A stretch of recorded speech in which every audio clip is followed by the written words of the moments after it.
Ted Cruz goes after Soros and Obama with stunning new investigation. Senator Ted Cruz, along with a few other Republican senators, are going right for the jugular. They're launching an investigation into former President Obama's influence in overseas politics, which was done on the taxpayers' dime and through George Soros' USAID organization. These senators want Secretary of State Rex Tillerson to immediately investigate efforts by Obama administration to sway foreign elections by sending taxpayer funds to extreme and sometimes violent political activists. Free Beacon reports. The lawmakers disclosed multiple conversations with foreign diplomats who outlined active political meddling by the Obama administration's State Department, including the use of taxpayer funds to support leftist causes in Macedonia, Albania, Latin America, and Africa. A portion of the State Department funding appears to have gone to organizations supported by the controversial liberal billionaire George Soros, according to the letter, which was authored by Republican Senators Mike Lee, Utah, Jim Inhofe, Oklahoma, Tom Tillis, NC, Ted Cruz, Texas, David Perdue, Georgia, and Bill Cassidy, Law. The senators are asking Tillerson to launch a full-scale investigation into these funding efforts in order to determine how exactly the Obama administration sought to promote left-leaning causes and political parties across the globe. The latest disclosures of this activity mirror efforts by the Obama administration to send taxpayer funds to Israeli organizations that opposed Prime Minister Benjamin Netanyahu in the country's last election. Political leaders from a range of nations spent months informing the lawmakers about these activities. Over the past few months, elected officials and political leaders of foreign nations have been coming to me with disappointing news and reports of U.S. activity in their respective countries, Lee said in a statement. This includes reports of diplomats playing political favorites, USAID funds supporting extreme and sometimes violent political activists, and the U.S. government working to marginalize the moderates and conservatives in leadership roles. This sort of political favoritism from our missions around the world is unacceptable and endangers our bilateral relationships, he said. Share on Facebook and Twitter if you stand with Ted Cruz.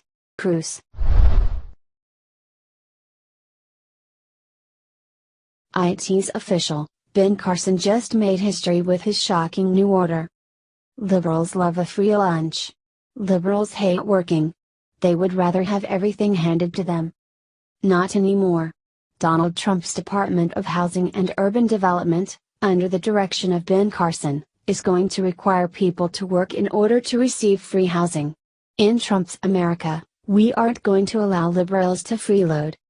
This has been a long time coming. After the Obama era, with all of the government benefits out there, why even bother getting a job or contributing to the economy? With all of these handouts, you'd almost have to be irrational to get a job. Fortunately, this is coming to an end.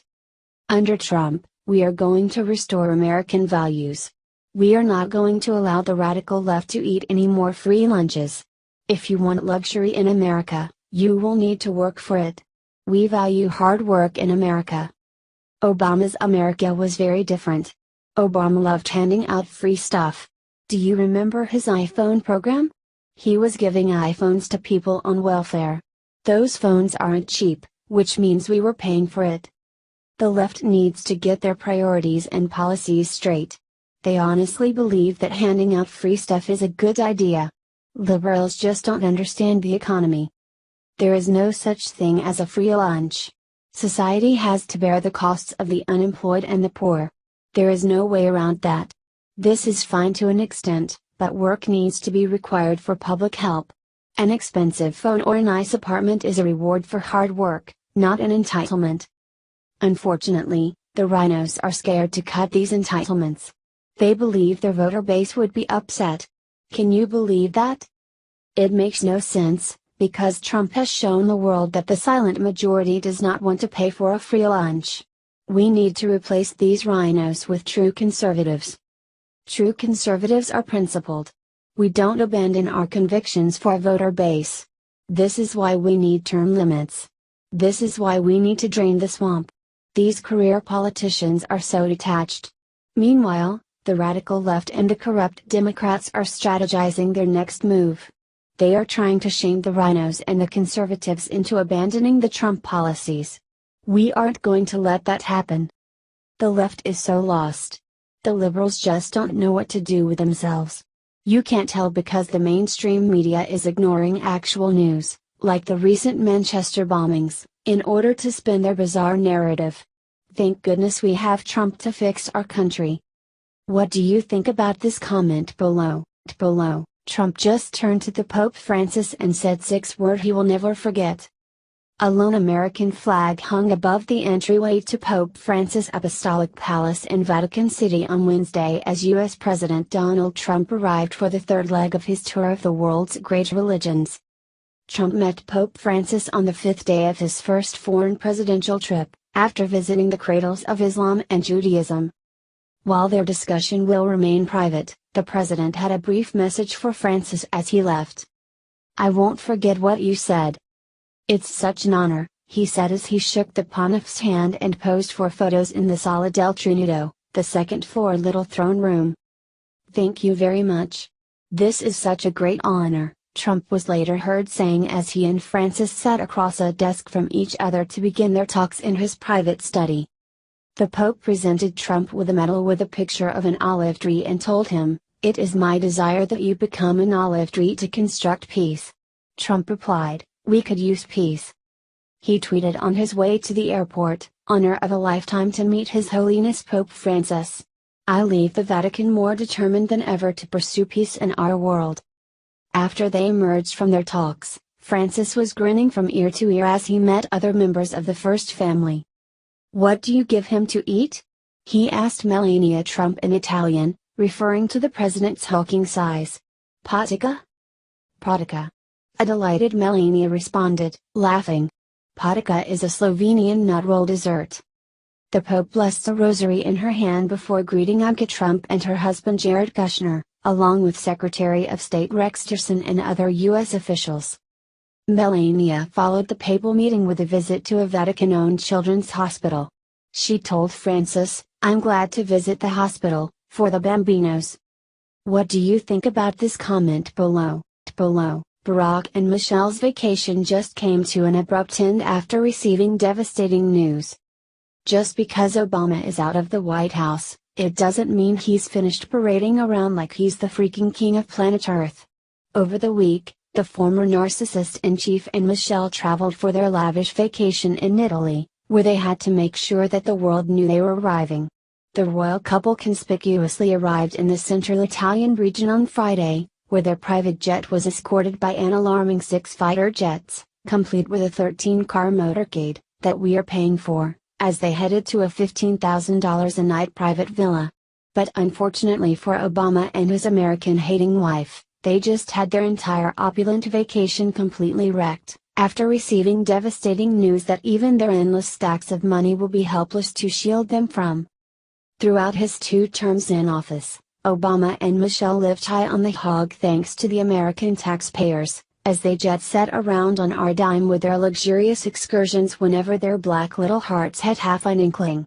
Obama exploited his presidential position by utilizing Air Force One as his personal taxi service to fly all over the world, while racking up a colossal amount of money to the tune of almost $1 billion that the American taxpayers had to foot the bill for. But now that Obama and his snotty wife are out of office, their narcissism and contempt for the American people are now coming back to bite them in the ass in a massive way. The Judicial Watch Group just announced their plans to sue the U.S. Division of Homeland Security, after the government agency flat out refused to react to the FOIA requests they made on March 24, 2017, where the watchdog group asked for all Secret Service records relating to Barack Obama's post-administration trips that he continues to take on our dime. From Judicial Watch.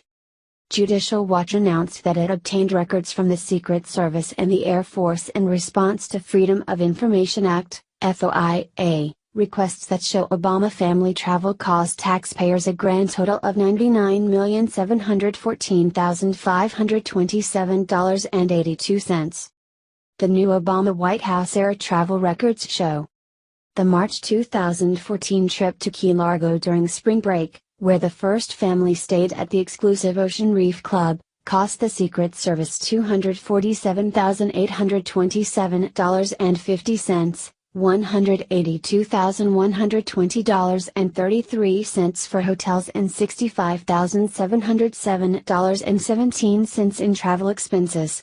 The total cost of that trip with previously released $885,683 and flight costs from the Air Force is $1,133,510.50.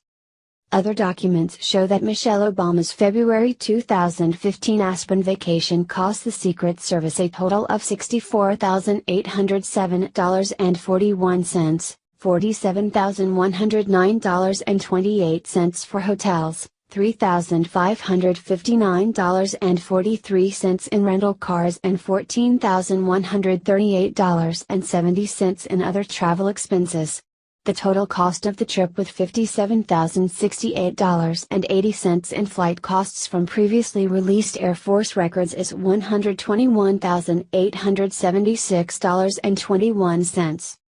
Judicial Watch released documents from the Air Force concerning the 2016 to 2017 Obama family Christmas trip to Honolulu showing 17.9 hours flying at 140